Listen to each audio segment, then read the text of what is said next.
Assalamualaikum warahmatullahi wabarakatuh. Perkenalkan, saya Rosita SPD, calon guru penggerak Angkatan 10 SDN Beor 1 Kabupaten Bandung. Kali ini saya akan melakukan aksi nyata modul 1.4 penyebaran pemahaman dan penerapan pengalaman budaya positif. Perkenalkan, fasilitator dan pengajar praktik saya yaitu Bapak Bimasri dan Ibu Epi Tasfiatul Milah. Berikut rancangan tindakan untuk aksi nyata. Yang pertama, latar belakang. Selama ini para murid bertindak untuk mengikuti aturan sekolah karena untuk menghindari hukuman atau sanksi, bukan atas kesadarannya sendiri, sehingga budaya positif sekolah tidak berjalan dengan efektif.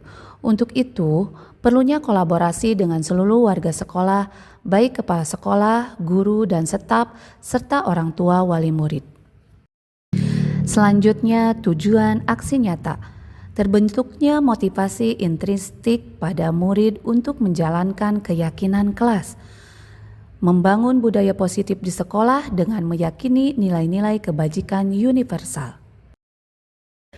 Tolak ukur keberhasilan aksi nyata saya yang pertama, terbentuknya keyakinan kelas dengan membuat kesepakatan kelas terlebih dahulu bersama murid. Kedua, mampu menjalankan dan menerapkan keyakinan kelas atas kesadaran sendiri atau motivasi intrinsik dan menjadi karakter atau budaya positif. Selanjutnya, lini masa tindakan yang saya lakukan.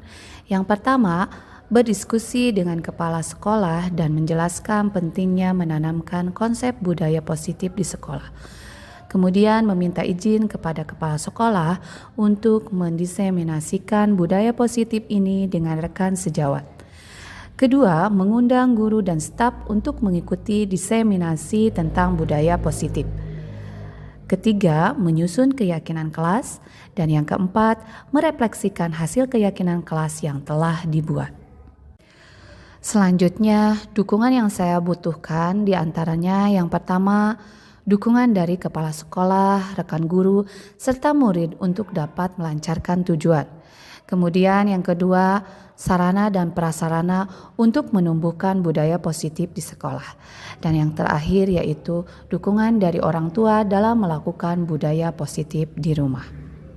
Berikutnya, dokumentasi dukungan disiplin positif di sekolah dan di rumah.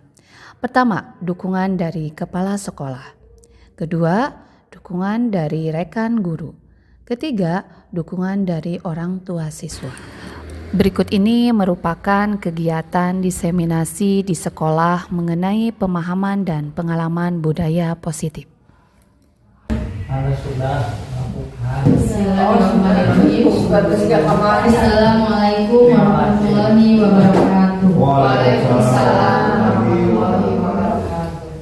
Alhamdulillahirabbil alamin wa bihi nasta'inu ala umuri dunya waddin wassalatu wassalamu ala asrofil anbiya'i wal mursalin wa ala alihi washabbihi ajmain. Pertama dan utama, marilah kita memanjatkan puji dan syukur kita kepada Allah Subhanahu wa taala karena dengan nama kita semua dapat berkumpul dan bersilaturahmi dalam acara pemaparan disiplin positif yang insya akan nanti disampaikan oleh Ibu Rosita SPD. Shalawat beserta salam semoga selalu tercurah limpahkan kepada baginda alam yakni Habibana wa Nabiyana Muhammad sallallahu alaihi wasallam. Yang kami hormati Bapak Kepala Sekolah SDN Beor 1, yang kami hormati Bapak dan Ibu Guru SDN Beor 1. Insya Allah pada kesempatan ini ada beberapa acara. Yang pertama, pembukaan. Marilah kita buka dengan bacaan basmalah bersama-sama. Bismillahirrahmanirrahim. Untuk acara selanjutnya yaitu menyanyikan lagu Indonesia Raya yang insya Allah akan dipandu oleh Bu Elizabeth. Waktu saat tempat hadirin dimohon berdiri.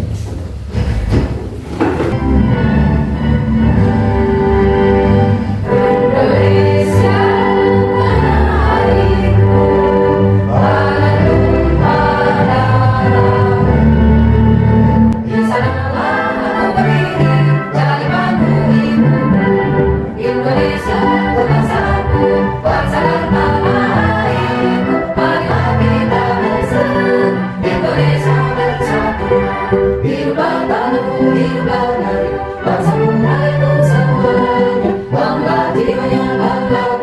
untuk Indonesia Raya. Indonesia Raya, merdeka, merdeka, tanah yang bersih. Indonesia Raya, merdeka, merdeka, kita Indonesia Raya.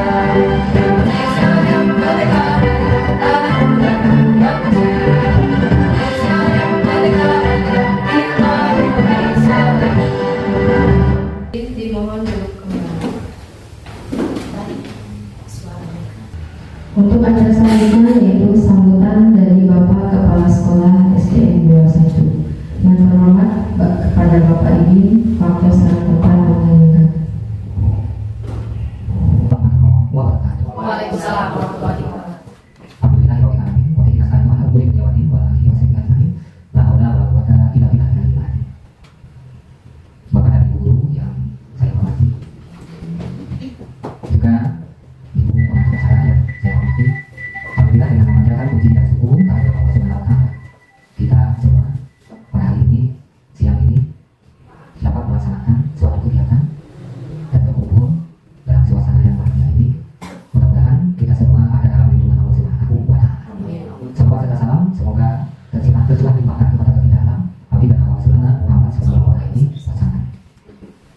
Dalam kesempatan ini, saya ucapkan terima kasih kepada Bapak dan Ibu guru yang telah bisa menyempatkan waktu dan kehadirannya dalam acara kegiatan disiplin positif sebagai penunjang kegiatan tugas calon guru penggerak yang nanti akan dijelaskan dipaparkan oleh Ibu Rosita SPD dari SD Beol 1. Dengan hal ini sebagai suatu dorongan positif dalam kegiatan disiplin, tentu saja kalau kita melaksanakan disiplin dalam artian kita itu telah melaksanakan suatu aturan yang ketat, karena disiplin merupakan suatu tata cara, tatanan tugas kita, tupoksi kita mengarah ke arah yang lebih tepat, sehingga tidak akan ada hal yang dirugikan dengan kata disiplin.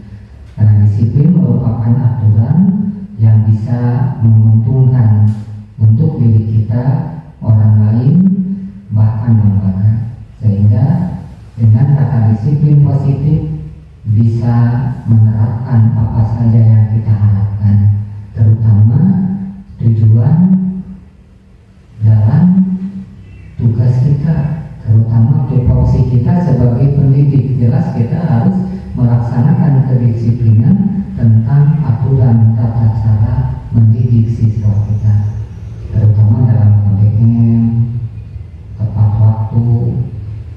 Baik, sekarang sudah tepat dilaksanakan aturan baru dengan kata DHE, daftar hadir elektronik. Itu merupakan aturan yang lebih tepat. Selain itu kita harus disesuaikan lagi dengan tujuan lembaga. Tujuan lembaga itu bisa diartikan yaitu tujuan umum dan ada tujuan khusus. Tujuan umumnya adalah yang disebut visi, dan tujuan umumnya adalah visi dan tujuan khususnya adalah misi. Nah, disiplin itu kita jangan jauh dari tujuan visi dan misi. Maka dari itu jangkauan, sasaran, tujuan, maka jelas bisa disebut juga visi itu adalah tujuan pedoman, atau bisa dikatakan kompas arahnya kemana, sehingga tujuan kita, visi kita, misi kita bisa disesuaikan dengan tujuan tupoksi kita, yaitu sebagai pendidik. Dan mudah-mudahan dengan adanya pemaparan disiplin positif yang mengarah ke dalam tugas kita, tanggung jawab kita, yang ada dengan kaitannya dengan kewajiban kita sebagai pendidik, yaitu kita jangan lepas dari kata disiplin. Karena disiplin bisa mengikuti arah waktu, arah tugas kita, sehingga menghasilkan suatu hal yang positif untuk kita. Mudah-mudahan dengan paparan yang akan disampaikan oleh Ibu calon guru penggerak bisa mengoptimalkan waktu disiplin dan bisa menumbuhkan kesadaran disiplin, sehingga dengan kesadaran disiplin kita bisa menambah suatu keuntungan yang sifatnya tidak merugikan untuk diri kita dan tidak merugikan untuk orang lain, khususnya bermanfaat untuk lembaga yang kita olah ini, lembaga yang kita diami ini, lembaga yang kita terus kembangkan, yaitu sekolah Bawat 1, sehingga menghasilkan lulusan peserta didik yang sangat baik dan sangat memuaskan, berwawasan lingkungan, sehingga bisa disenangi oleh semua orang. Karena lingkungan yang baik, pendidik yang baik, peserta didik yang baik menghasilkan berjiwa budi yang luhur, juga budi pekerti yang baik, berakhlakul karimah, insya Allah akan mendapatkan suatu pahala ridho dari Tuhan dan menghasilkan ilmu yang bermanfaat. Selamat kepada Ibu calon guru penggerak, semoga berhasil, lancar, tujuan dan harapan ada dalam ridho Allah, dan semua cita-cita harapan bisa berhasil dengan penuh kepuasan.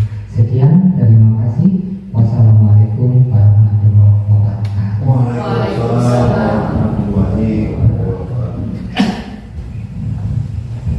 Kami ucapkan terima kasih kepada Bapak Kepala Sekolah SDN 21 yang telah menyampaikan sambutannya. Untuk acara selanjutnya yaitu pemaparan materi tentang disiplin positif yang insya Allah akan disampaikan oleh Bu Roslita SPD. Waktu sangat tepat menggandengkan. Assalamualaikum warahmatullahi wabarakatuh. Waalaikumsalam warahmatullahi wabarakatuh. Assalatu wassalamu ala asrofil anbiya'i wal mursalin wa ala alihi wa sahbihi ajma'in. Rabbi sahri sadri wa yassirli amri wahlul 'uqdatam min lisani yafqahu qawli. Amma ba'du. Pertama-tama marilah kita panjatkan puji dan syukur kita kehadirat Allah Subhanahu wa taala, karena pada kesempatan ini kita bisa berkumpul dalam acara diseminasi disiplin positif di SDN Bawat 1. Tak lupa sholawat beserta salam mudah-mudahan tercurahkan selalu kepada junjungan kita, yaitu Nabi besar Muhammad Sallallahu Alaihi Wasallam. Bapak Kepala Sekolah yang saya hormati, Ibu Bapak Guru yang saya hormati, alhamdulillah pada kesempatan ini saya akan memaparkan mengenai disiplin positif yang nantinya akan dilaksanakan di sekolah. Ibu bapak semuanya bagaimana kabarnya, sehat? Alhamdulillah. Ngantuk tidak bu? Kalau ngantuk kita ice cream dulu ya bu ya? Nih, berdiri dulu ya. Bapak, biar tidak ngantuk. Nah, coba nih kalau kata saya hai ya, jadi ikuti instruksi saya. Kalau kata saya hai, ibu bapak ibu jawabnya halo, tapi pakai gerakan. Hai, Halo. ya. Halo, Hai. hai, Halo. hai, Halo. halo, ya. Hai, halo. Halo. Betul ya. Sekarang yang kedua, instruksinya. Kalau saya bilang satu, ibu bapak bilang oi, ya, oi. Ya. Kalau nanti saya bilang satu, bilangnya oi, ya. Satu, satu, ya. Kalau nanti saya bilangnya dua, ibu bapak kalau asik-asik, ya, asik-asik, asik-asik, ya. Dua, asik-asik. Satu, dua, asik-asik, ya, betul. Nah kalau saya bilang tiga, ini mau ini seperti tiga lagi. Ya, tapi tergantung mana. Sebelah kanan dulu. Ini kan di sebelah kanan dulu ya. Ini kan di sebelah kanan.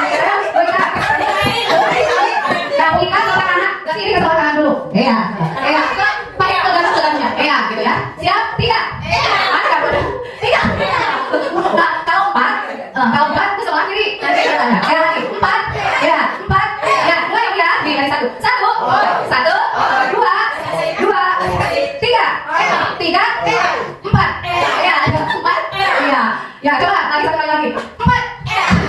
Tiga. Satu. Tiga. Sebelah kanan.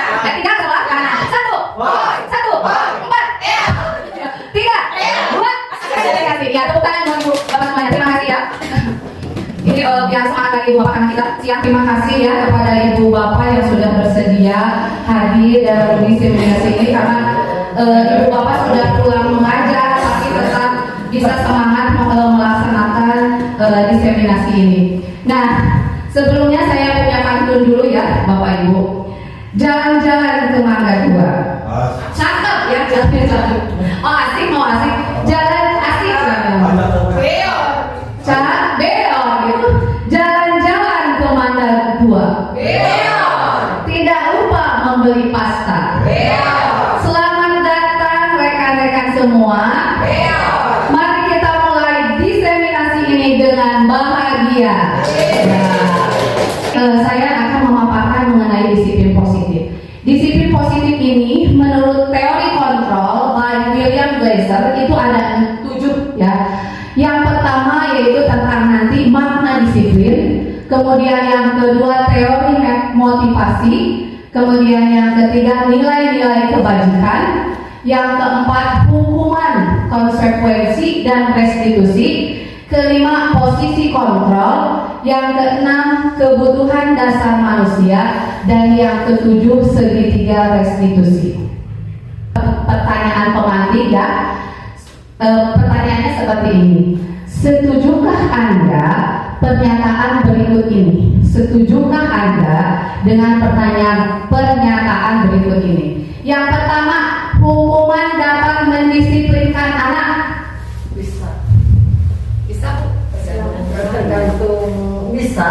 Tergantung Setuju bisa Oh, setuju. Jadi hukuman dapat mendisiplinkan anak hukuman yang sesuai dengan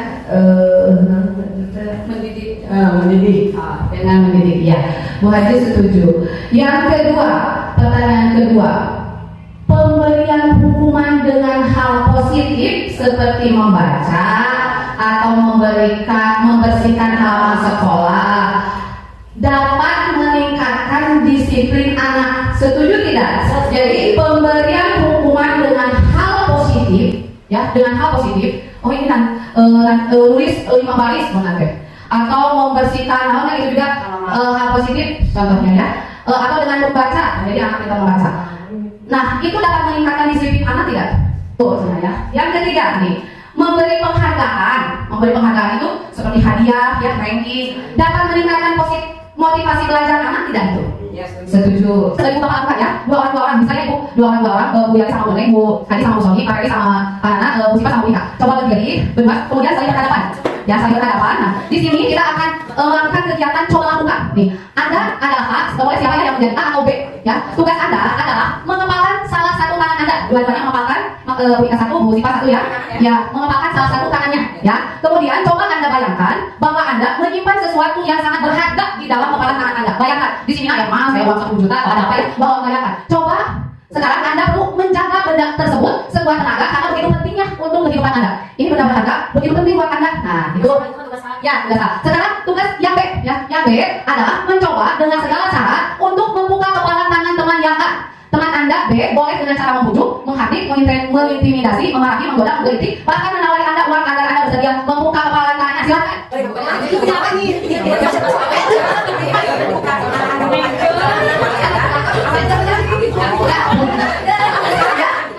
Coba lakukan di atas dengan garis bergantian, substan bergantian dan ada beda bergantian. Nah, sesudah itu diskusikan kegiatan ini dan coba jawab pertanyaan-pertanyaan di bawah ini secara mandiri. Nah, dengan rekan A dan B, bandingkan jawaban A apakah berbeda atau sama. Coba Bu Ika sama Bu ini dua-duanya bisa membukanya atau ada yang satu bisa dibuka atau dua-duanya? Oh ya, silakan. Kalau dengan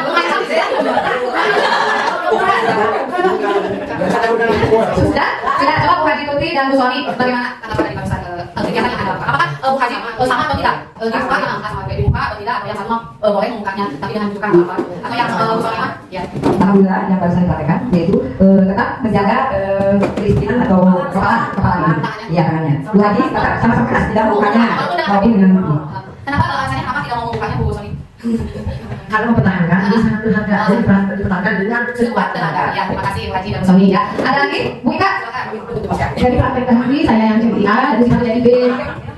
Nah, dari kakak tadi sudah dibuktikan bahwa kalau saya menjadi A itu saya bisa mempertahankan kepala saya karena di sini ada sesuatu yang laki saya tidak mau bukan untuk orang lain. Nah, tetapi yang B, Bu Sipa itu bisa tergoda oleh saya, yaitu membuka tangannya karena Bu Sipa sudah tergoda. Jadi kita berbeda gitu. Ya.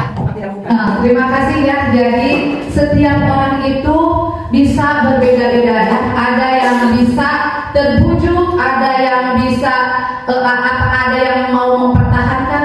Itu sesuai dengan kontrol dari dirinya masing-masing. Anda tidak bisa mengontrol orang lain ya. Jadi hanya Anda yang bisa mengontrol diri Anda. Mungkin Bu Sipa punya alasan kenapa Bu Sipa bisa terbukanya, karena kasihan kah, karena apa, karena bujukannya, karena kata atau karena apa? Kuat digelitik. Iya, tidak kuat digelitik atau apa? Mungkin punya alasan ya. Kemudian kenapa Bu Ika itu tetap mempertahankan? Karena menurut Bu Ika itu bahwa di dalam kepalanya itu berbahaya. Jadi di sini kita bisa simpulkan bahwa kita itu tidak bisa mengontrol orang lain. Nah, hanya Anda yang bisa mengontrol diri Anda.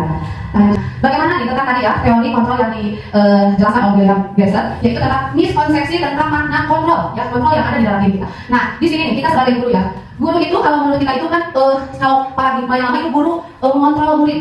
Guru bisa mengontrol murid. Nah, menurut makna teori kontrol, semua perilaku memiliki tujuan, bahkan terhadap perilaku yang tidak disukai. Contohnya seperti anak nih, anak kenapa tidak mau belajar atau apa? Itu mungkin ada alasannya. Dia memiliki tujuannya kenapa? Apakah kebutuhan tinggal ini, apakah di rumahnya? Jadi menurut teori kontrol itu semua perilaku memiliki tujuan, bahkan terhadap perilaku yang tidak disukainya. Kemudian yang kedua, semua penguatan positif efektif dan bermanfaat. Nah, namun setelah paradigma atau menurut makna kontrol yaitu penguatan positif atau bujukan adalah bentuk-bentuk kontrol. Kemudian di sini ada kritik dan membuat orang merasa bersalah dalam penguatan karakter. Namun menurut makna kontrol yaitu kritik dan rasa bersalah untuk mengontrol murid menuju pada identitas gagal, ya Bapak Ibu. Kemudian yang keempat, orang dewasa memiliki hak untuk memaksa, ya. Namun sekarang menurut teori kontrol yaitu memaksa tidak akan efektif untuk jangka waktu yang panjang dan sebuah hubungan permusuhan akan terbentuk. Jadi menurut teori kontrol ini bahwa kita itu tidak boleh memaksa murid kita. Itu harus ada harus ada dari dalam diri siswa tersebut, ya. Ini menurut teori kontrol. Apa sih makna disiplin di sini? Nah, belajar dari kontrol diri yang tadi dengan menggali potensi kita agar tercapai tujuan yang mulia. Makna dari disiplin itu seperti itu. Belajar kontrol diri dengan menggali potensi kita agar tercapai tujuan mulia, yaitu menjadi seseorang yang kita inginkan berdasarkan nilai-nilai yang kita hargai. Nah, ini makna dari disiplin. Disiplin di sini harus ada nilai-nilai dari kebajikan, Ibu Bapak ya. Nilai-nilai kebajikan itu adalah seperti apa? Nah, nilai-nilai kebajikan adalah sifat-sifat positif manusia yang merupakan tujuan mulia yang ingin dicapai setiap individu. Bisa dicontohkan Pak Nana seperti apa ya nilai-nilai kebajikan itu? Nilai-nilai kebajikan adalah sifat-sifat positif manusia yang merupakan tujuan mulia yang ingin dicapai setiap individu. Contohnya seperti nilai kebajikan apa? Tanggung jawab ada? Ya, nah seperti yang telah dikemukakan oleh Dr. William Glasser yang tadi dalam teori kontrol menyatakan bahwa setiap perbuatan memiliki suatu tujuan. Tadi ya, jadi setiap yang dilakukan oleh anak atau tadi di sekolah itu memiliki tujuan. Kita nanti hanya tidak bisa mengontrol anak itu, tapi kita bisa membimbing atau menuntunnya, ya, mengetahui, menggali apa yang dibutuhkan oleh peserta didik. Nah, dalam teori tersebut menyatakan bahwa setiap perbuatan memiliki suatu tujuan dan selanjutnya Dian Glasser mengungkapkan bahwa dengan mengaitkan nilai-nilai kebajikan yang diyakini seseorang, maka motivasi intrinsiknya atau yang ada di dalam itu akan terbangun sehingga menggerakkan motivasi dari dalam diri untuk dapat mencapai tujuan mulia yang diinginkan. Jadi ketika kita akan menanamkan contohnya tanggung jawab, tapi kita tidak bisa memaksa si anak itu harus bertanggung jawab. Tanggung jawab itu harus menurut teori kontrol harus ada dari dalam dirinya. Nah, kemudian Dian Glasser dalam teori motivasi dalam bukunya Restructuring School Discipline menyatakan ada 3 motivasi perilaku manusia. Yang pertama, untuk menghindari ketidaknyamanan atau hukuman. Nah, jadi ketika anak, contohnya ngerjakan tugas atau satu piket, dia itu melakukannya karena tidak mau dihukum, tidak mau menghindari hukuman dari gurunya. Nah, itu yang pertama. Yang kedua, menurut Dian Glasser, motivasi ini ya, kita ke seorang anak saja untuk mendapatkan imbalan atau penghargaan dari orang lain. Nah, jadi si motivasi perilaku ini ya, contohnya di anak, satu, anak itu menghindari ketidaknyamanan. Yang kedua, dia itu melakukan sesuatu itu karena ada motivasi ingin mendapatkan imbalan atau penghargaan dari orang lain. Ya. Dan yang ketiga, nih teori motivasinya yaitu untuk menjadikan orang yang mereka inginkan dan menghargai diri sendiri dengan nilai-nilai yang mereka percaya. Jadi ada tiga ya. Itu kebanyakan Pak Ferry, Mas Pak Ferry motivasi anaknya yang mana ya?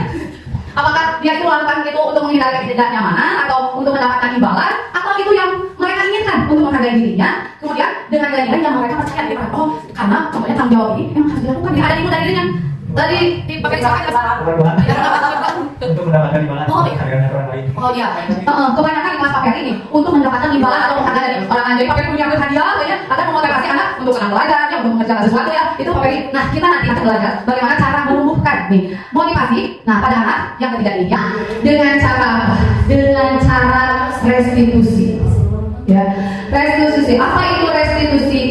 Restitusi adalah proses menciptakan kondisi bagi murid untuk memperbaiki kesalahan mereka sehingga mereka bisa kembali pada kelompok mereka dengan karakter yang lebih kuat. Itu menurut William Gibson yang tadi ya.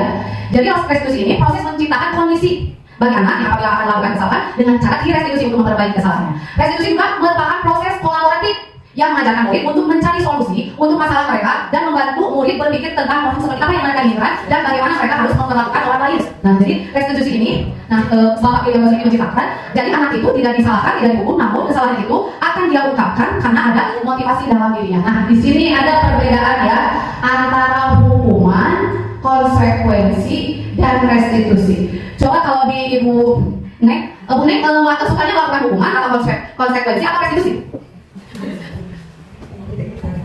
Mungkin untuk di kelas ya, di kelas paling apa? Menggunakan konsekuensi ya. Yang masih menggunakan konsekuensi ya. Nah di sini nih, Ibu coba perhatikan, ini perbedaan antara hukuman, konsekuensi dan restitusi. Nah, hukuman adalah sesuatu yang menyakitkan harus terjadi, tidak nyaman untuk murid, anak-anak untuk jangka panjang. Kalau hukuman, korban mendapatkan keadilan. Nah, kalau konsekuensi, sesuatu harus terjadi. Kalau tadi hukuman tidak nyaman, kalau konsekuensi juga sama, tidak nyaman untuk murid atau anak untuk jangka waktu yang pendek. Ya. Kemudian korban bisa diabaikan. Sedangkan restitusi ini perbedaannya. Kalau restitusi merupakan pilihan, nanti anak yang memilih. Kemudian menguatkan untuk murid atau anak dalam jangka waktu panjang. Kemudian korban mendapatkan ganti. Jadi contohnya seperti ini. Kalau anak yang diberi hukuman, pasti akan merasa nyaman. Contoh melakukan kesalahan. Nah mungkin benar aku berkata, kenapa kamu melakukan itu? Coba sekali bersihkan. Nah, menghukum ya. Pasti korban akan merasa terbebani. Kemudian dibersihkan lagi. Tetapi nih ini dibersihkannya bukan untuk menguatkan, tetapi tidak nyaman untuk dia dan ini untuk jangka yang lebih panjang. Tidak nyamannya itu ya. Kalau hukuman kalau dengan sibuk tidak nyaman ya. Nah kalau konsekuensi tidak nyaman untuk murid, tetapi anak untuk jangka waktu yang pendek. Nah korban jadi kadang-kadang ya kan kalau kami ngamai kerja aku dicuci cukup loh gitu. Nah beda dengan restitusi bu. Kalau restitusi menguatkan untuk murid sama anak dalam jangka yang panjang. Nanti kalau kita restitusi, nanti kita akan belajar selanjutnya ya cara menerapkan restitusi. Kemudian korban mendapatkan ganti nanti. Apa dia melakukan kesalahannya nanti ada gantinya itu dari dirinya. Nah kemudian perilaku pasif agresif meningkat pada hukuman. Kalau konsekuensi penguatan hanya bertahan dalam jangka waktu pendek. Ya. Kemudian kalau restitusi masalahnya akan terpecahkan kalau dengan restitusi ya. Kemudian sistem tidak akan berjalan bila murid tidak takut. Jadi kalau hukuman kan murid takut dan hukum. Guru kan hukuman. Jadi kitanya merasa kalau murid itu harus takut yang dihukum itu. Kalau konsekuensi memerlukan monitoring dan supervisi terus-menerus dari guru. Kamu tahu dia kan hasilnya dia. Kamu kalau nanti keluar balik bayar saja gitu ya. Itu konsekuensi ada konsekuensinya. Kemudian kalau restitusi, nah di sini mah murid belajar bertanggung jawab untuk perilakunya. Ini sangat jelas sekali ya. Nah, kemudian berlaku hanya pada sebuah institusi tidak berlanjut pada kehidupan nyata. Kalau hukuman, kalau konsekuensi membantu penerapan mengikuti peraturan dalam masyarakat. Kemudian kalau restitusi fokus pada pemecahan masalah dalam jangka waktu panjang. Nah, contohnya nih kata-katanya. Peraturannya adalah kamu harus, nah kalau hukuman seperti itu, kamu harus begini, kamu tidak boleh begitu. Nah kalau konsekuensi, kata-katanya seperti ini, apa peraturannya? Maukah kamu berbuat ini? Nah seperti itu. Tapi kalau restitusi, ini sebuah pernyataan, apa yang kamu yakini, apa yang bisa kamu lakukan, seperti itu perkataannya. Nah, mengapa untuk melakukan restitusi tersebut, kita harus membuat keyakinan kelas dulu, Ibu Bapak. Jadi kesepakatan yang harus dilakukan oleh siswa di kelas. Caranya siswa sendiri yang membuat keyakinan kelas menjadi kesepakatan. Nah, mengapa keyakinan kelas bukan peraturan? Di sini kita di sekolah masih menggunakan peraturan ya, tata tertib di sekolah. Nah, sekarang untuk melakukan restitusi tersebut kita harus membuat keyakinan kelas. Nah, di sini ada pertanyaan-pertanyaan yang harus dijawab. Yang pertama, mengapa kita memiliki peraturan tentang penggunaan helm pada saat mengendarai kendaraan roda 2 atau motor? Kenapa harus memakai helm? Untuk keselamatan ya. Ibu yakin ya? Itu untuk keselamatan. Nah, kedua, mengapa kita memiliki peraturan tentang penggunaan masker dan mencuci tangan setiap saat? Untuk kesehatan. Ibu yakin ya kalau memakai masker itu untuk kesehatan? Nah, nilai-nilai keselamatan atau kesehatan itulah yang kita sebut sebagai suatu keyakinan. Ya, dia mengambil masker emang. Masih saya kalau menggunakan masker. Nah, itu kan dimulai dari ibu bapak sendiri ya. Nah, nilai-nilai kebajikan universal yang disepakati secara tersirat dan tersurat, lepas dari latar belakang suku, negara, bahasa maupun agama. Nilai-nilai kebajikan menekankan pada keyakinan seseorang nih, akan lebih memotivasi seseorang dari dalam. Seseorang akan lebih tergerak, ya, seseorang akan lebih tergerak dan bersemangat untuk menjalankan keyakinannya daripada hanya sekadar mengikuti serangkaian peraturan tertulis tanpa makna. Nah, murid-murid pun demikian, mereka perlu mendengarkan dan memahami arti sesungguhnya tentang peraturan-peraturan yang diberikan, apa nilai-nilai kebajikannya di balik peraturan tersebut, apa tujuan utamanya, dan menjadi tidak tertarik atau takut sehingga hanya sekadar mengikuti serangkaian peraturan-peraturan yang mengatur mereka tanpa memahami tujuan mulianya. Ya, jadi di sini kita tidak ingin murid-murid kita itu hanya tahu peraturan, tapi diharapkan bisa meyakini bahwa itu yang terbaik untuk dirinya. Nah, nanti dengan cara ya restitusi ya ada. Kemudian pembentukan keyakinan sekolah atau kelas. Nah, keyakinan kelas bersifat lebih abstrak dari peraturan yang lebih rinci dan konkret. Nah, keyakinan ya. Jadi Bu, kita harapkan nanti Ibu Bapak Guru pada saat atau awal pelajaran tidak lagi melakukan atau melaksanakan tata tertib aturan sekolah, tapi membuat keyakinan kelas ya. Keyakinan kelas itu berupa pertanyaan-pertanyaan universal. Nanti ada seperti apa keyakinan kelas berupa pertanyaan universal. Kemudian pernyataan keyakinan kelas biasa dibuat dalam bentuk positif. Jadi tidak ada kata jangan jangan ke WC sering-sering ya, jangan terlambat, tidak menggunakan kata-kata itu, tetapi menggunakan kata-kata positif. Gimana ya? Harus disiplin, harus tepat waktu ya, disiplin waktu. Contohnya jadi kata-kata positif. Nanti ada contohnya. Keyakinan kelas sebenarnya tidak terlalu banyak, jadi tidak panjang-panjang. Sebelum masuk sekolah kalian harus tidak panjang, tapi cuma sedikit. Disiplin waktu, contohnya, atau menghargai teman. Jujur, contohnya. Jujur kan pada saat mencontek kan itu tidak jujur, tapi kita tidak menggunakan kata tidak, ya kan? Jadi jujur, harus jujur. Nah, kemudian keyakinan kelas sebaiknya sesuatu yang dapat kita lakukan di lingkungan tersebut. Jadi kita lihat dulu lingkungan kita seperti apa yang bisa kita buat menjadi kesepakatan kelas. Kemudian semua warga kelas hendaknya ikut berkontribusi dalam pembuatan keyakinan kelas lewat kegiatan curhat pendapat. Jadi kan kalau peraturan kita yang buat ya, guru yang membuat. Nah, keyakinan kelas itu dibuat oleh siswa. Kemudian nanti dipilih kata-kata yang termasuk dengan kalimat yang termasuk nilai kebajikan. Kemudian nanti disepakati di kelasnya.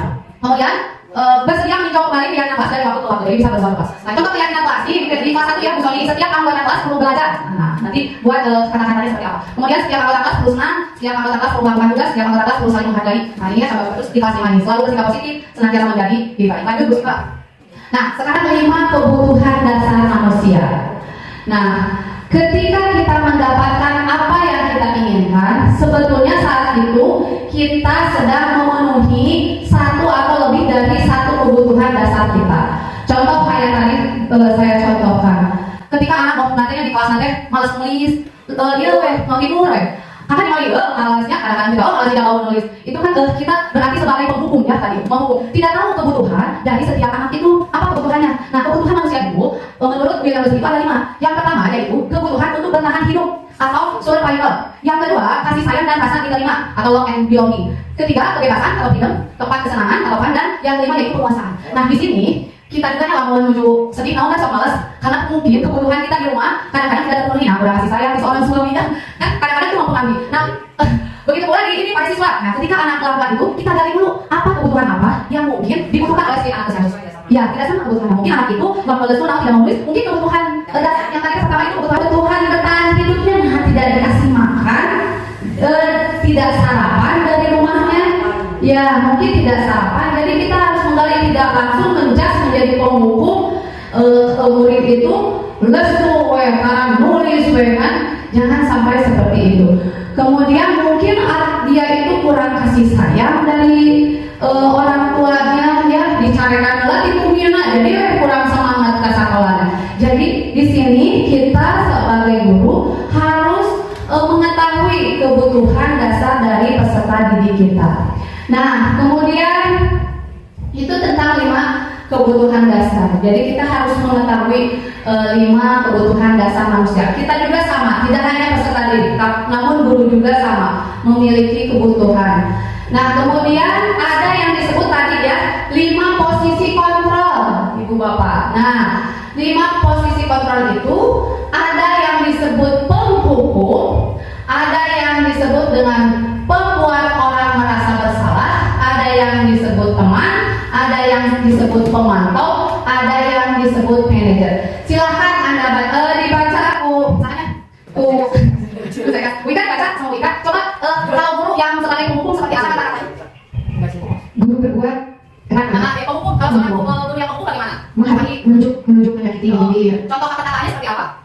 Kalau kamu tidak, Kalau tidak lakukannya, saya akan itu guru yang sebagai penghukum. Kemudian sebagai ini apa pembuat merasa bersalah seperti apa? berceramah menunjukkan kekecewaan Anda. Contohnya, Kamu sudah mengecewakan ibu bapak. kamu sudah mengecewakan ibu bapak. Jadi kamu itu sudah melakukan kesalahan kepada ibu. Nah, itu jadi merasa bersalah kan si anaknya. Kemudian bu, sebagai teman seperti apa? Membuatkan alasan-alasan untuk murid-muridnya. Itu sebagai teman. Kemana caranya? Lakukan untuk bapak atau ibu, ya sudah nanti bapak ibu bantu bereskan. Kalau sebagai teman ya, gurunya. Kalau sebagai pemantau seperti apa Wika? Menghitung dan mengukur. Apa peraturannya? Apa konsekuensinya? Apa sanksinya? Apa yang telah kamu lakukan? Apa yang terjadi sekarang? Nah, itu kalau guru sebagai pemantau. Ya, yang terakhir yaitu sebagai manajer. Bagaimana sebagai manajer? Mengajukan Nah, pertanyaan-pertanyaan. kalau sebagai manajer itu kan seperti kita kepala sekolah manajer. Tadi itu seharusnya mengajukan pertanyaan-pertanyaan seperti apa pertanyaan guru yang dikatakan? Apa yang kita yakini? Apa yang kamu meyakini hal tersebut? Kalau kamu meyakininya, kamu maukah kamu memperbaikinya? Kalau kamu memperbaikinya, jadi kira-kira hal tersebut akan menggambarkan apa tentang dirimu? Nah, itu seperti itu ya. Nah, di sini ibu bapak guru sudah menjadi seorang guru yang bagaimana? Yang penghukumkah, yang membuat merasa bersalahkah, atau sebagai teman, atau sebagai pemantau, atau sebagai manajer? Sebagai teman. Bu Haji, kalau Bu Sani sudah sebagai teman. Kalau Pak Peri sebagai manajer atau sebagai pemukul? Pak ini sebagai apa? Sebagai teman mas susah.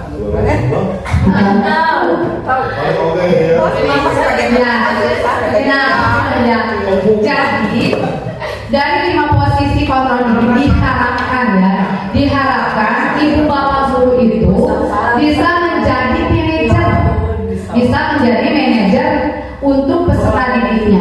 Di sini kita nanti melakukan segitiga restitusinya dengan cara manajer yang lebih baik itu. Karena apa? Lihat penghukum, hasilnya bagaimana kalau penghukum membentak, pendendam, menyalahkan orang lain. Kalau penghukum hasilnya seperti itu. Anak-anak nanti akan menjadi berontak, kemudian pendendam, kemudian menyalahkan orang lain. Tapi dulu pernahnya di SMA dihukum sama guru matematika si anak itu. Dendam meredup sampai mobilnya dikempesan.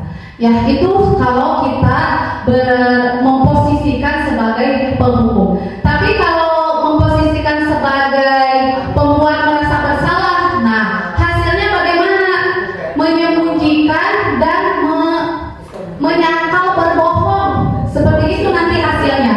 Ya jadi menyembunyikan dan menyangkal berbohong. Nah, kamu sudah mengecewakan ibu bapak, itu jadi tidak memperbaikinya. Kemudian kalau sebagai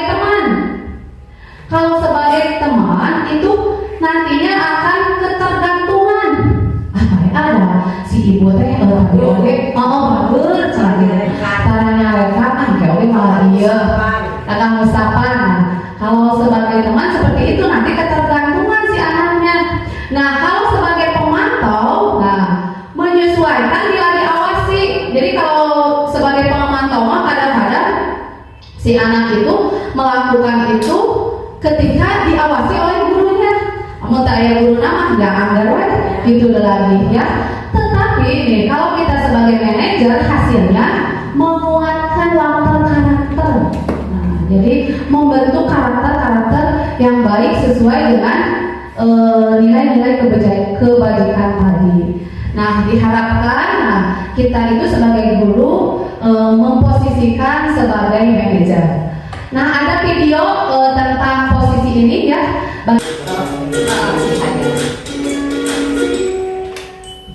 Salam bahagia ibu dan bapak guru hebat.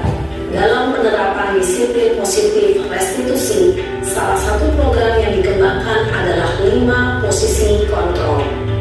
5 posisi kontrol dalam restitusi adalah proses perjalanan seorang pendidik agar dapat mengenali dirinya. Pada video kali ini, kita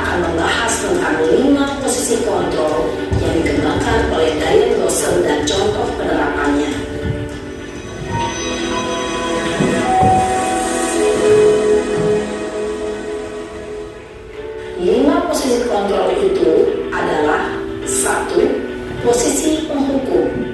2. Posisi pembuat merasa bersalah.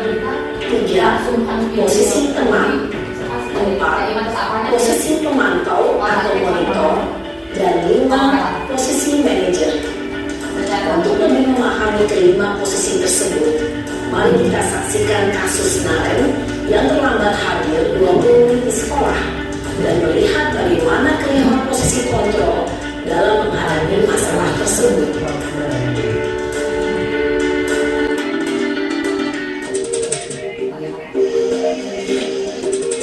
Ini dulu sebagai pembuku. Sini kamu. Ini sebagai pembuku ya. Dulu ya. Selalu terlambat. Nah, kata-katanya Kamu deh, pasti terlambat. Maaf Bu, saya Apa coba? tidak boleh kesempatan untuk menjelaskan pada saat ini. Malah sekali kamu jadi anak. saya Dasar kelas. Gak kapok-kapok sih kamu. Sudah berapa kali terlambat? Sana, kamu beli lapangan basket 2 kali. Ini buku. kenapa saya harus beli lapangan basket Bu? Kenapa? Kamu lari kok. Berani-beraninya jawab. Sudah terlambat, masih berani jawab enggak?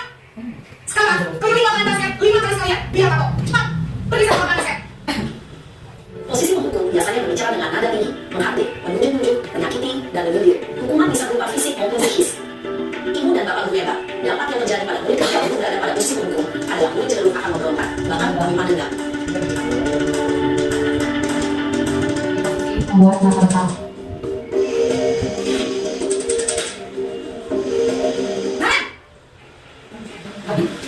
Selamat pagi Bu.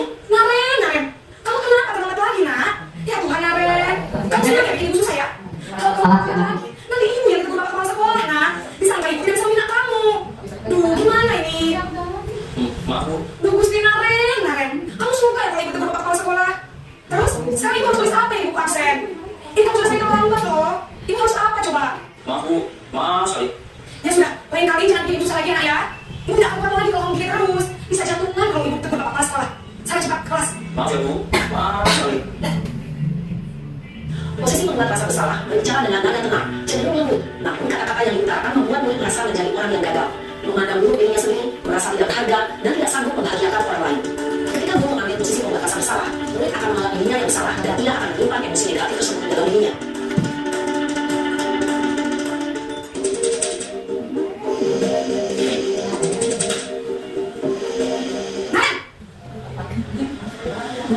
Selamat pagi Bu. Wah, sudah berapa ini, nak? Terlambat lagi ya, sayang? Iya Bu. Habis ibu saya belum bangunkan saya Bu. Kamu malah menyalahkan ibu kamu. Kamu kan anak yang paling kencang. Kok terlambat sih? Iya Bu. Saya memang bangun tadi. Jadi biar saya kencang tetap gak kencang Bu. Ya sudah sana, nanti lain kali lagi lebih kencang lagi ya. Biar gak terlambat lagi. Bikin salah ibu demi ibu. Bisa kan? Bisa lah Bu. Ya sudah sana masuk kelas. Ibu beresin urusan absen kamu. Kamu ini ada tes aja. Dalam posisi teman, guru berbicara dengan nada suara ramah, akrab, cenderung bersedia berdoa untuk menjaga suasana kelas. Murid akan merasa senang dan termasuk kecintaan adalah identitas sukses dan hasil. Karena ini masih dengan eksternal, ada semua ketergantungan dari murid kepada orang tua, hasilnya, sehingga dalam waktu murid bisa berperilaku baik, namun hanya kepada orang tertentu saja.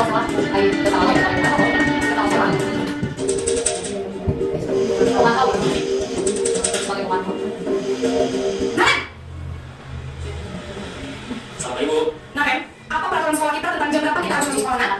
Kita harus di sekolah jam 7 Bu. Iya betul, sekarang sudah jam 7.20. Nanti sudah tahu konsekuensinya jika terlambat hadir. Paham Bu. Saya harus tinggal kelas pas jam istirahat selama 20 menit. Iya benar, konsekuensinya demikian. Jadi nanti jam 9.30 pas istirahat, kamu harus tinggal di kelas, kerjakan tugas tambahan untuk ketinggalan kamu, ya? Baik Bu. Posisi pemantau mengandalkan penghitungan atau data untuk mengontrol murid. Guru mengarahkan murid berdasarkan peraturan dan konsekuensi. Seorang pemantau menunjukkan bahasa tubuh dan ekspresi wajah yang datar dan cenderung formal.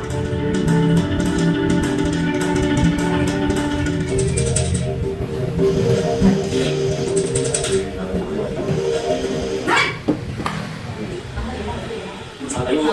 Selamat pagi, Naren.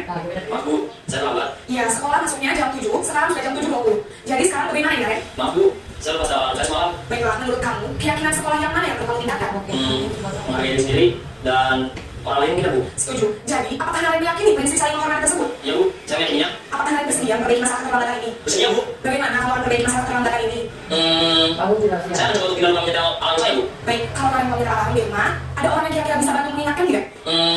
Ada Bu, kakak saya, Kak Emma. Ada lagi selain Kak Emma? Selain Kak Emma, ada ibu saya. Baik, jadi yang mengingatkan Naren adalah Kak Emma dan ibu kamu ya? Kira-kira akan mulai searah kapan nih, Naren? Setelah pulang sekolah, akan akan segera saya lakukan. Baik, jadi Naren akan setel alarm untuk bangun besok pagi dan akan diingatkan oleh kakak dan ibunda Naren ya. Ada lagi yang diprogram Naren agar tidak terlambat bangun lagi. Tidak ada, Bu. Baik Naren, terima kasih untuk kerjasama kamu. Sekarang kamu kembali ke kelas untuk belajar. Baik, Bu. Terima kasih. Posisi manajer adalah posisi kontrol yang disarankan untuk membimbing murid memiliki sikap disiplin yang positif, yaitu murid yang mandiri, bertanggung jawab, dan dapat memecahkan masalah. Tujuan dari posisi ini adalah agar murid dapat berefleksi atas tindakannya. Guru akan dengan tulus memberikan pertanyaan-pertanyaan bermakna, sehingga membuat murid dapat belajar dari kesalahannya dan mencari sebuah solusi untuk menyelesaikannya. Ibu dan bapak guru hebat bisa mengamati adegan dan musik. Ibu ya, Ibu. Jadi tadi guru itu bisa menjadi pemantau, kemudian teman, kemudian merasa bersalah, penghukum, dan sebagai manajer. Nah, diharapkan kita itu membimbing peserta didik dengan menjadi posisi sebagai manajer. Nah, sekarang yang terakhir ya tentang bagaimana tadi di posisi manajer ini yang kata-kata yang dilakukan itu yaitu dengan cara segitiga restitusi. Ya. Apa segitiga restitusi ini? Yaitu cara untuk menyelesaikan masalah di anak atau peserta didik dengan cara-cara pertanyaan-pertanyaan, yaitu dengan 3 cara, yaitu yang pertama yaitu menstabilkan identitas dulu tadi, kemudian memvalidasi tindakan yang salah, dan yang ketiganya menanyakan keyakinan. Nah, tadi keyakinannya yang harus dibuat dulu ya sebelum mengadakan segitiga restitusi. Nah, adakah cara yang lebih efektif untuk mendapatkan apa yang kamu butuhkan? Nah, itu di kata-kata menstabilkan identitas. Kemudian kamu ingin menjadi orang seperti apa? Keyakinan kelas apa yang telah kita sepakati? Kemudian kamu tentu punya alasan-alasan mengapa melakukan itu. Nah, contoh ini adalah segitiga restitusi ya. Jadi harus ada menstabilkan dulu identitas ketika anak. Jadi ketika anak melakukan kesalahan, jadi kita tidak langsung menghukum. Nah, diharapkan kita sebagai manajer dengan cara melaksanakan segitiga restitusi. Yang pertama dilakukan yaitu menstabilkan dulu identitas. Seperti pertanyaan, kamu tentu punya alasan mengapa melakukan ini, atau ibu juga pernah melakukan ini, nah, gitu ya. Jadi distabilkan dulu si anak langsung atau ditanyakan. Kemudian memvalidasi tindakan yang salah. Adakah cara yang lebih efektif untuk mendapatkan apa yang kamu butuhkan? Nah, validasi, ya. Kemudian menanyakan keyakinan. Nah, keyakinan kelas apa yang telah kita sepakati?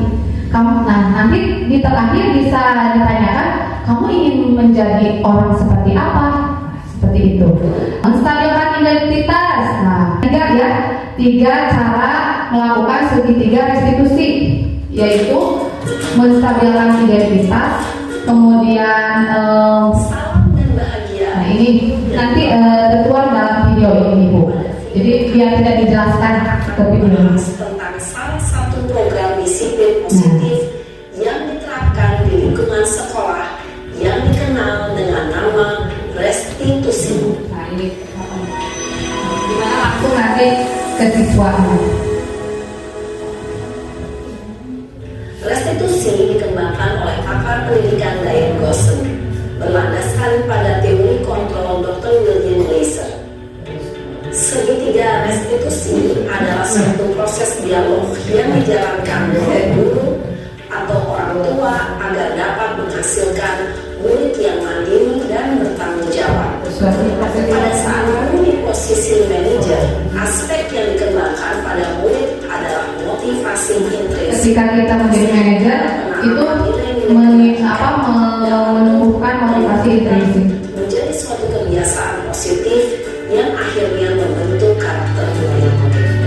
Proses dialog ini terdiri dari 3 langkah yang digambarkan pada ketiga sisi pada segitiga restitusi. Sisi pertama adalah menstabilkan identitas. Yang pertama ini menstabilkan identitas tadi. Tindakan yang salah. Kedua memvalidasi tindakan yang salah, dan yang ketiga menanyakan keyakinan. Ibu dan bapak guru, berikut ini akan ditunjukkan bagaimana seorang guru berada dalam posisi manajer menggunakan penerapan segitiga restitusi. Ini bisa dicontohkan.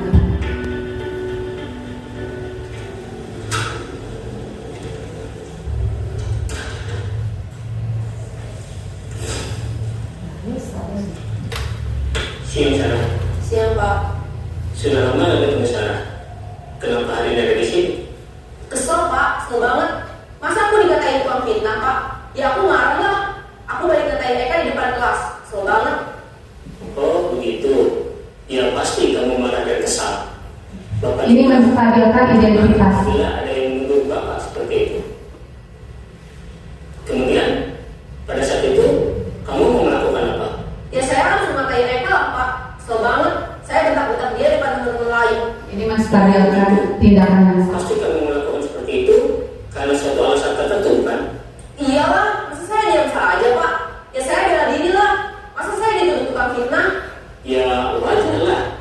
Mempertahankan harga diri itu. Pertanyaannya seperti ini. Untung kamu tidak bertindak lebih gegabah lagi. Untung kamu tidak. Hanya membentak-bentak. Iya Pak. Untung saya masih bersabar dan hanya membentak saja. Sudah gemes padahal. Saya pasti bela diri lah. Ya pasti ya. Tapi kamu memilih untuk tetap bertahan dan bersabar. Kamu memilih untuk tidak berbuat lebih parah lagi kan? Iya. Nah, sekarang coba kita lihat lagi tindakan kamu yang bentak-bentak Eka di kelas. Ini menanyakan keyakinan. Kira-kira sesuai dengan keyakinan kelas atau prinsip kamu tidak? Enggak lah Pak. Capek Pak jadi pemarah. Jadi keyakinan atau prinsip mana yang kurang sesuai dengan keinginan kamu? Ya, saya sebenarnya sangat menghargai orang lain. Mungkin saat itu saya menjadi emosi, jadi tidak menunjukkan sikap itu. Kamu meyakini tidak menghargai orang lain itu penting buat kamu? Yakinlah Pak. Iya, setuju. Kita harus saling menghargai. Namun ada juga keyakinan yang kita sepakati yang perlu kita jalankan apabila kita sedang marah, bukan? Ya saya bisa lebih proaktif, mulai dengan diri sendiri. Saya bisa jadi lebih bersabar, mengambil waktu jeda untuk berpikir mau apa selanjutnya. Kira-kira kamu bersedia memperbaiki masalah ini tidak? Bersedia Pak. Kalau kamu memperbaiki masalah ini, kamu akan menjadi orang seperti apa? Saya akan menjadi orang yang bertanggung jawab kali ya Pak. Dan senantiasa proaktif. Iya, menurut kamu bagaimana rasanya menjadi orang seperti itu? Ya nyaman lah, bangga bisa bersabar dan mandiri. Baiklah kalau begitu. Yuk kita pikirkan bagaimana memperbaiki masalah ini. Seperti itu ya, bisa dicontohkan sebagai manajer dan melakukan segitiga restitusi. Ibu dan Bapak guru hebat. Baru saja kita menyaksikan contoh bagaimana seorang guru berada dalam posisi manajer menggunakan penerapan segitiga restitusi. Saya sudah melakukan segitiga restitusi di kelas pada saat Mary itu pas waktu istirahat terlambat ke kelas. Jadi pas saat istirahat, pas siang, Mary itu selalu terlambat datang ke kelasnya pada saat istirahat. Nah, saya melakukan segitiga restitusi dengan cara memposisikan sebagai manajer. Mary, sudah tahu tidak Mary kenapa dipanggil ke ruangan ibu? Karena saya terlambat masuk ke kelas ya Bu. Iya betul, menurut Mary, apakah terlambat masuk ke kelas itu merupakan perbuatan yang baik? Tidak kan Mary, karena aku sudah melakukan kesalahan. Tidak apa-apa, semua orang pasti pernah melakukan kesalahan. Ibu guru juga pernah melakukan kesalahan. Di sini ibu guru tidak mencari siapa yang salah, namun di sini ibu guru akan mencari solusi dari permasalahan itu. Kamu pasti memiliki alasan.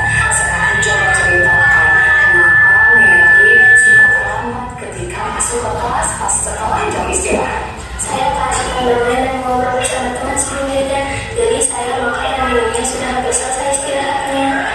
Bermain dan mengobrol dengan teman-teman itu seru ya Mary ya.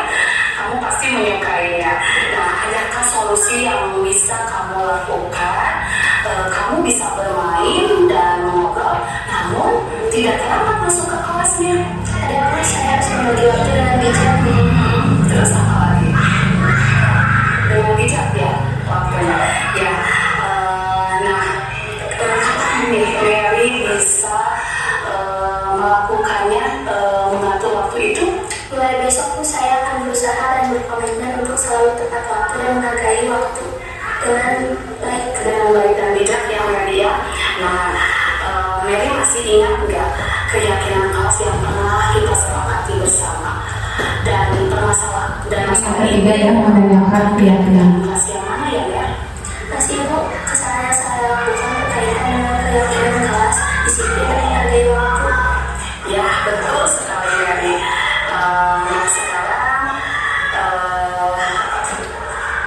Selanjutnya Mary menjadi siswa, ingin menjadi siswa yang seperti apa? Saya menjadi siswa yang bisa menghargai waktu, menghargai diri saya, dan menghargai guru dan tepat waktu. Baik, kemudian sekarang kita sudah mendapatkan solusinya ya Mary ya. Ibu yakin kamu bisa menanamkan nilai itu dengan baik dan dapat mengatur waktu dengan baik dan bijak. Baik, terima kasih Bu. Ya, terima kasih Mary ya. Mungkin itu contoh yang saya telah lakukan ya di kelas ketika Mary itu terlambat datang ke kelas pada saat jam istirahat. Saya melakukan dengan cara segitiga restitusi. Di situ saya tidak langsung memarahi Mary, namun saya menstabilkan dulu identitasnya, kemudian memvalidasi kesalahan dan menanyakan keyakinan kelas. Dan keyakinan kelas ini harus dibuat oleh anak sendiri, jadi dia meyakini. Mungkin itu saja ya Ibu Bapak. Nah, di sini saya buka pertanyaan jika ada yang mau bertanya tentang disiplin positif tadi. Jadi ada dulu itu tadi mengenai posisi yang kebutuhan manusia, kemudian posisi kontrol, restitusi, nah ini kemudian kebutuhan dasar manusia dan segitiga restitusi. Ada yang mau bertanya? Bu Ika, Bu Ana, ada yang mau bertanya? Satu pertanyaan saja. Atau menanggapi saya dari ini, apakah berbagi pengalamannya di kelas? Bu Soni, apakah sudah menerapkan atau apakah masih ini atau ada yang mau ditanyakan? Gini. Ya, silakan boleh. Masalah yang saya hadapi di kelas 1 ya, ketika ada seorang siswa yang selalu melakukan kesiangan pas jam masuk. Saya belum bisa melakukan seperti yang tadi segitiga restitusi itu. Mohon bagaimana penjelasannya? Terima kasih Bu Soni. Ya mungkin itu ya. Tadi Bu Soni juga sama ya. Setiap guru pasti ada salah satu siswanya yang suka kesiangan. Nah, bagaimana cara menerapkan segitiga restitusi itu di kelas rendah ya mungkin ya Bu Soni, karena susah. Yaitu yang pertama, Ibu membuat dulu kesepakatan kelasnya. Ya, jadi kesepakatan itu di kelas seperti tadi Mary. Karena saya sudah memiliki keyakinan kelas, seperti kalau datang terlambat itu, saya menggunakan kata-kata atau nilai kebajikannya yaitu disiplin waktu. Nah, jadi ada kesepakatan kelas itu contohnya disiplin waktu atau menghargai teman ketika ada yang ini bertengkar, itu bisa menggunakan kata kesepakatan kelasnya menghargai teman, menghargai guru, kemudian ada lagi nanti Ibu dibuat dulu keyakinan kelasnya. Nah, kalau sudah membuat keyakinan kelas, nah segitiga restitusi ini bisa dilakukan. Yang pertama, Ibu harus menstabilkan dulu. Kenapa anak itu melakukan ditanyakan dulu, iya langsung apa masalahnya gitu. Jadi bagaimana Ibu bisa menstabilkan identitasnya. Yang kedua kemudian yang kedua yaitu menstabilkan tindakannya yang salah ya, tindakan yang salah. Nanti apa yang salahnya, kenapa? Tapi jawaban itu bukan oleh kita. Ya, jawabannya harus dari siswa itu sendiri. Terus menanyakan keyakinan. Nah, setelah menanyakan keyakinan, kemudian nanti anak mau apa ke depannya gitu. Ya, Tanggung jawab. Iya, nah itu menumbuhkan rasa tanggung jawab. Yang diharapkan kita itu melakukan segitiga restitusi ketika siswa-siswi kita menghadapi permasalahan atau masalah. Mungkin itu saja ya Bapak Ibu yang bisa saya sampaikan. Mohon maaf apabila masih banyak kekurangan. Di sini kita untuk SDBO 1 mudah-mudahan bisa menerapkan disiplin positif ini agar untuk siswa ya, agar nanti ke depannya bisa menjadikan budaya positif yang baik untuk SDM 1. Ada satu pantun dulu. Ya. Beri kado keperapatan. Tidak lupa membeli makanan. Mari kita terapkan disiplin positif yang kita idamkan. Terima kasih. Billahi taufiq wal hidayah. Wassalamualaikum warahmatullahi wabarakatuh. Kami ucapkan terima kasih kepada guru kita yang telah menyampaikan materi tentang disiplin positif. Mudah-mudahan apa yang disampaikan oleh Bu Rosita dapat bermanfaat bagi kita semuanya. Amin ya rabbal alamin. Ditutup dengan bacaan hamdalah bersama-sama. Alhamdulillahirabbil alamin. Wassalamualaikum warahmatullahi wabarakatuh. Waalaikumsalam.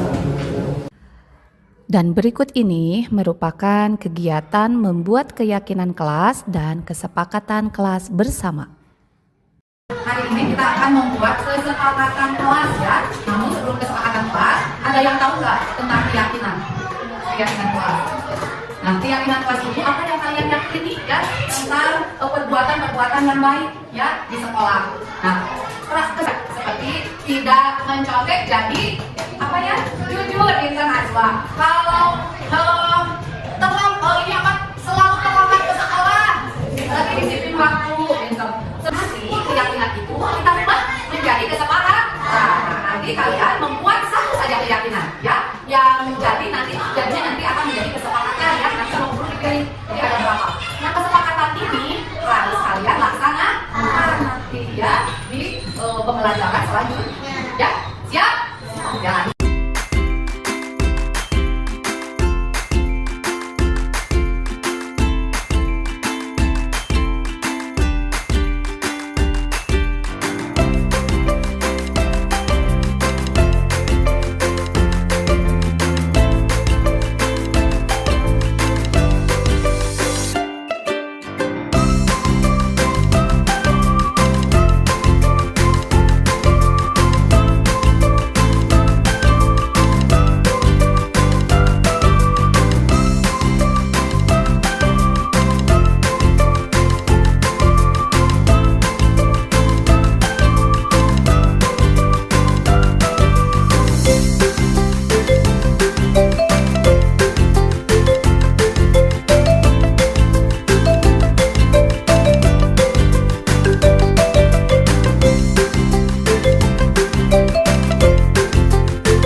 Assalamualaikum warahmatullahi wabarakatuh. Nama saya Sari Antin SPD, saya selaku teman sejawat dari Ibu Rosita calon guru penggerak angkatan 10. Dalam kegiatan ini, saya sangat tertarik untuk menerapkan disiplin positif di sekolah. Salah satunya membuat keyakinan kelas, seperti yang telah disosialisasikan oleh Bu Rosita.